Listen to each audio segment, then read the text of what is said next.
బాగున్నారు అని అనుకుంటున్నాను. సో ఈరోజు వీడియోలో మనం ఎన్సీఆర్టీస్ గురించి చాలా డౌట్స్ ఉంటాయి నాకు తెలుసు.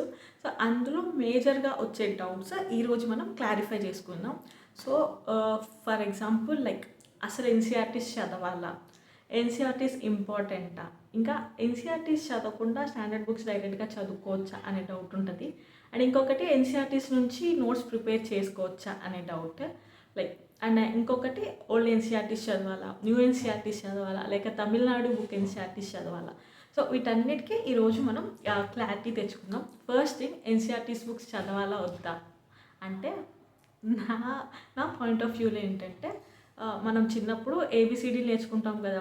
సో మనం ఆల్ఫాబెట్స్ నేర్చుకున్న తర్వాత వర్డ్స్ ఎలా నేర్చుకుంటామో in the same way NCERTs చదివిన తర్వాతే స్టాండర్డ్ బుక్స్ చదవాలి. డైరెక్ట్గా స్టాండర్డ్ బుక్స్ చదివితే ఏంటంటే లైక్ మనకి అంతగా అర్థం కాదు. ఫర్ సపోజ్ మనం బేస్ లేకుండా ఫౌండేషన్ బేస్ ఇవేం లేకుండా హౌస్ మొత్తం కన్స్ట్రక్షన్ చేయలేం కదా. సో ఎన్సీఆర్టీస్లో ఏంటంటే చాలా సింపుల్ లాంగ్వేజ్ ఉండిద్ది. Like 6th standard, 7th standard, 8th standard ఆ లెవెల్లో ఉండే పిల్లలకి, సో అవే కదా. సో ఆ లెవెల్లో ఉండే పిల్లలకి ఎలా రాస్తే అర్థమైందో అలాగా స్టోరీ ఫార్మాట్స్లో ఉంటాయి. అంటే లైక్ ఇద్దరు ఫ్రెండ్స్ ఉంటారు, ఆ ఫ్రెండ్స్ డిస్కషన్స్ చేసుకుంటూ ఉంటారు. ఆర్ లేకపోతే ఒక చిల్డ్రన్ ఒక ఫాదర్ ఉంటారు. సో ఆ చిన్నపిల్లలకి డౌట్స్ ఉంటే వాళ్ళు వెళ్ళి ఆ ఫాదర్ని అడగటం, మదర్ని అడగటం, ఇలా కన్వర్జేషన్ ఫార్మాట్స్లోనే మనకి టాపిక్గా లైక్ చాప్టర్స్ అన్నీ ఉంటాయి అన్నమాట. సో అలా చదివితే ఏంటంటే మనకి చిన్న చిన్న థింగ్స్ కూడా ఈజీగా అర్థమైపోతాయి.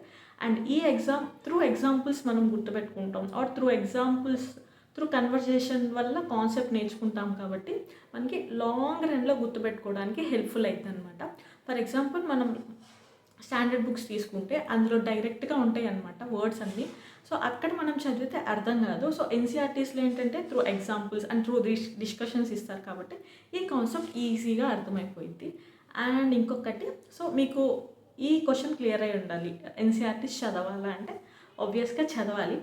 ఎన్సీఆర్టీస్ ఇంపార్టెంట్ అంటే ఎన్సీఆర్టీస్ ఆర్ బేసిక్ ఫౌండేషన్ అనమాట. లైక్ ఫౌండేషన్ లేకుండా మనం హౌస్ కన్స్ట్రక్ట్ చేయలేము కాబట్టి. సో ఇన్ ద సేమ్ వే అక్కడ ఫౌండేషన్ ఎంత ఇంపార్టెంటో ఇక్కడ ఎన్సీఆర్టీస్ కూడా అంతే ఇంపార్టెంట్. అండ్ ఇంకొకటి, ఎన్సీఆర్టీస్ నుంచి నోట్స్ ప్రిపేర్ చేసుకోవచ్చా అనే డౌట్ ఉంటే ఎన్సీఆర్టీస్ నుంచి నోట్స్ మనం ప్రిపేర్ చేసుకోవచ్చు. సో అన్నిటికీ చేసుకోవచ్చా అంటే అది మన ఇష్టం అనమాట. ఫర్ సపోజ్ మీరు ఆ చాప్టర్ని లేదా ఆ బుక్ని రిపీటెడ్గా చదువుతున్నారు, like maximum number of revisions చేసుకుంటున్నారు అంటే మీరు దాని నుంచి నోట్స్ ప్రిపేర్ చేసుకోండి. అండ్ ఆ నోట్స్ ఎలా ఉండాలంటే, మీరు ఆ ఎన్సీఆర్టీ బుక్ మొత్తం తీసుకుంటే ఫర్ సపోజ్ దాంట్లో ఒక 200 పేజెస్ ఉంటే ఆర్ 100 పేజెస్ ఉంటే ఆ 100 పేజెస్ మొత్తం మీకు ఒక 10 పేజెస్ ఆర్ 7 పేజెస్లో మొత్తం కవర్ అవ్వాలి. సో అంతేగాని మీరు నోట్స్ అలా సేమ్ ఆ ఎన్సీఆర్టీని మొత్తం దింపేసి నోట్స్ అట్లా రాసుకోకూడదు అనమాట. సో మనం రేపు ఎగ్జామ్ ఉందంటే ముందు కూర్చొని మనం రివైజ్ చేసుకునే వేలో ఎంత తక్కువ పేజెస్ ఉంటే అంత తక్కువ పేజెస్లో మనం రివైజ్ చేసుకోవాలి, నోట్స్ ప్రిపేర్ చేసుకోవాలి. సో నోట్స్ ప్రిపరేషన్ అనేది మన ఇండివిజువల్ డెసిషన్ అనమాట, అది మన ఇష్టం. అండ్ ఎన్సీఆర్టీస్కి మనం ప్రిపేర్ అవ్వాలి వద్దా అంటే ఎన్సీఆర్టీస్ ఎంత ఇంపార్టెంట్ అంటే, మనం జాగ్రఫీ సబ్జెక్ట్ ఉంది యూపీఎస్సీకి. సో ఈ జాగ్రఫీ సబ్జెక్ట్కి ఒక పర్టికులర్ స్టాండర్డ్ బుక్ లేదు. సో సిలబస్ మొత్తం మనం త్రూ ఎన్సీఆర్టీసే ప్రిపేర్ అవుతాం ఫ్రమ్ 6th నుంచి 11th 12th. So 11th 12th మేజర్గా కవర్ చేసుకుంటాం సిలబస్. సో కాబట్టి ఎన్సీఆర్టీసే ప్రిపేర్ అవుతాం జాగ్రఫీకి మెయిన్గా. సో దీనికి మనం నోట్స్ ప్రిపేర్ చేసుకోవచ్చు ఇఫ్ యూ వాంట్. మనకు కావాలనుకుంటే మనం చేసుకుంటాం, అది మన ఇండివిజువల్ డెసిషన్ కదా. అండ్ ఇంకొక క్వశ్చన్ ఉంటుంది, ఎన్సీఆర్టీస్ 6th నుంచి చదువుకోవాలా లేకపోతే 11th 12th చదివితే సరిపోద్దా, లేకపోతే ఎక్కడి నుంచి స్టార్ట్ చేసుకోవాలి అనే డౌట్ ఉండిద్ది. సో దీనికి మళ్ళీ ఇది individual person to person vary అయిపోయిందండి. ఫర్ ఎగ్జాంపుల్ మీరు ఒక ఫ్లోలో వెళ్ళాలి, ఫ్రమ్ ది స్క్రాచ్ స్టార్ట్ చేయాలి అని అనుకుంటే, మీకు అసలు ఏం తెలీదు, ఫ్రమ్ ది స్క్రాచ్ స్టార్ట్ చేయాలనుకుంటే మీరు 6th నుంచి చదువుకోండి. ఆర్ లేదు నాకు కొంచెం ఐడియా ఉంది, నాకు అర్థమవుతుంది అనుకుంటే 9th నుంచి స్టార్ట్ చేసుకోండి. ఆర్ ఎల్స్ నాకు 9th కూడా అవసరం లేదు అనుకుంటే 11th ఎన్సీఆర్టీ 12th ఎన్సీఆర్టీస్ చదువుకోండి. ఆర్ ఎల్స్ నేను ఎక్కడి నుంచి చదువుకోవాలో నాకు అర్థం కావట్లేదు అనుకుంటే ఫస్ట్ మీరు 11th ఎన్సీఆర్టీ తీసుకోండి. అందులో ఉన్న కాన్సెప్ట్ మీకు అర్థమవుతుందంటే మీరు కంటిన్యూ చేయండి. మీకు అర్థం కావట్లేదు 9th ఎన్సీఆర్టీకి వెళ్ళండి. 9th ఎన్సీఆర్టీ చదివినా ఓకే మాకు అర్థమవుతుందంటే 9th నుంచి కంటిన్యూ చేసుకోండి. సో 9th ఎన్సీఆర్టీ తీసిన అది కూడా కొంచెం అక్కడక్కడ కాన్సెప్ట్స్ అర్థం అవ్వట్లేదు అంటే 6th నుంచి స్టార్ట్ చేసుకోండి. ఏం పర్లేదు. ఇన్ని ఎన్సీఆర్టీస్ చదవాలా అంటే ఎంత మంచిగా అంటే మనకి ఎంత కాన్సెప్ట్ నీట్గా అర్థం చేసుకుంటే అంత నెక్స్ట్ ఫ్యూచర్లో మనకి స్టాండర్డ్ బుక్స్ చదివినప్పుడు అవి అంత హెల్ప్ఫుల్గా ఉంటాయి అన్నమాట. సో ఒక ఎన్సీఆర్టీలో ఆల్మోస్ట్ ఒక 6 to 7 చాప్టర్స్ ఉంటాయి అంతే. సో మనం పర్ డేకి 2 ఎన్సీఆర్టీస్ ఈజీగా కంప్లీట్ చేయొచ్చు. అది కూడా ఒక 2 to 3 అవర్స్లో కంప్లీట్ అయిపోతాయి. సో ఈజీగా ఉంటాయి కదా, చిన్న పిల్లల్లాగా చాప్టర్స్ స్టోరీస్లో ఉంటాయి కాబట్టి మనకి ఈజీగా అర్థమైపోతాయి. అండ్ ఇంకొక మేజర్ క్వశ్చన్, ఓల్డ్ ఎన్సీఆర్టీస్ చదవాలా, న్యూ ఎన్సీఆర్టీస్ చదవాలా, లేదా తమిళనాడు ఎన్సీఆర్టీస్ చదవాలా ఇనే ఒక డౌట్ ఉండిద్ది. నేనేం చెప్తానంటే ఇది కూడా పర్సన్ టు పర్సన్ వేరే అయిపోయింది. సో టాపర్స్ వీడియోస్ మనం చూసినప్పుడు ఆల్మోస్ట్ లైక్ ఇది మేజర్గా వచ్చేది హిస్టరీకి కొంతమంది ఓల్డ్ ఎన్సీఆర్టీస్ లైక్ ఆర్ఎస్ చంద్ర, సతీష్ చంద్ర ఇవి చదువుతారు. అండ్ న్యూ ఎన్సీఆర్టీస్కి వచ్చేసరికి న్యూ ఎన్సీఆర్టీస్ కొంతమంది చదువుతారు. మనం ఏం చదవాలి అనే డైలమాలో ఉంటుంది కదా.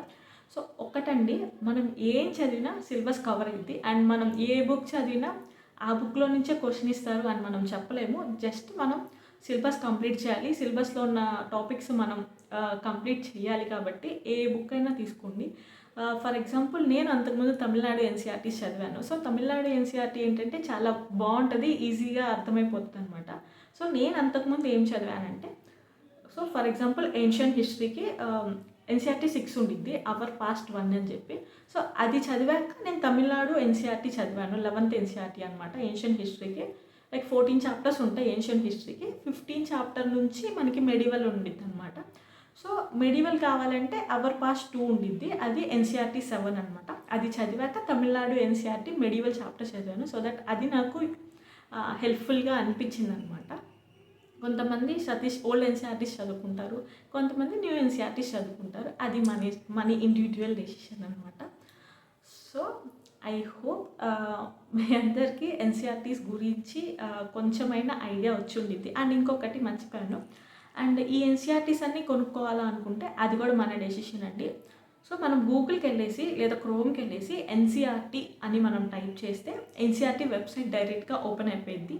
సో ఈ ఎన్సీఆర్టీ వెబ్సైట్లో అన్ని every subject, every class NCERTs అన్నీ మనం ఫ్రీగా డౌన్లోడ్ చేసుకోవచ్చు.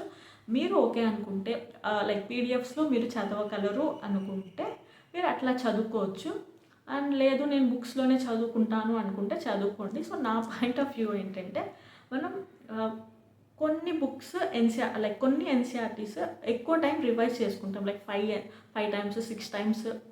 లేదా కొన్ని ఎన్సీఆర్టీస్ లైక్ జాగ్రఫీ చూసాం కదా, సిలబస్ మొత్తం ఎన్సీఆర్టీస్ నుంచే ప్రిపేర్ అవుతాం కాబట్టి జాగ్రఫీ ఎన్సీఆర్టీస్ మస్ట్ అండ్ షుడ్గా అన్నీ కొనుక్కుంటాం. ఓకే, అది కాకుండా మిగతావి ఏంటంటే కొన్ని మ్యాక్సిమం టైమ్స్ రివైజ్ చేసుకుంటాం. ఫర్ ఎగ్జాంపుల్ పాలిటీ తీసుకుంటే ఎన్సీఆర్టీ 11 కాన్స్టిట్యూషన్ ఎట్లా అని ఒక బుక్ ఉండిద్ది. సో ఆ బుక్ మనం maximum like 5 times 6 times revise చేసుకుంటాం. ఆ బుక్ ఇంపార్టెంట్ కాబట్టి ఆ బుక్ తీసుకుంటాం.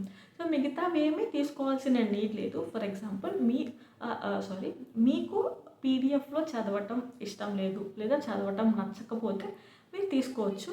కొంతమంది పీడిఎఫ్ చదవటం ఓకే అనుకుంటే మనం ఏ బుక్స్ మ్యాక్సిమంగా చదువుకుంటామో, మ్యాక్సిమం టైమ్స్ రివైజ్ చేస్తామో ఆ బుక్స్ తీసుకోండి, సరిపోతుంది. సో ఇది ఐ హోప్ మీకు ఎన్సీఆర్టీస్ గురించి ఏ డౌట్ ఉన్నా లైక్ నేను చెప్పినవి కాకుండా ఇంకేమైనా మీకు డౌట్స్ ఉంటే నాతో కామెంట్ సెక్షన్లో షేర్ చేసుకోండి. నేను అవి ఖచ్చితంగా క్లారిఫై చేయడానికి ట్రై చేస్తాను. అండ్ ఈ వీడియోలో మనం most of the doubts clarify చేసాం అని అనుకుంటున్నాను. ఈ వీడియో మీకు నచ్చితే లైక్ చేసేయండి, అలానే సబ్స్క్రైబ్ చేయడం మాత్రం అస్సలు మర్చిపోవద్దు. మళ్ళీ ఇంకొక వీడియోలో మళ్ళీ వచ్చేస్తాను. Bye bye.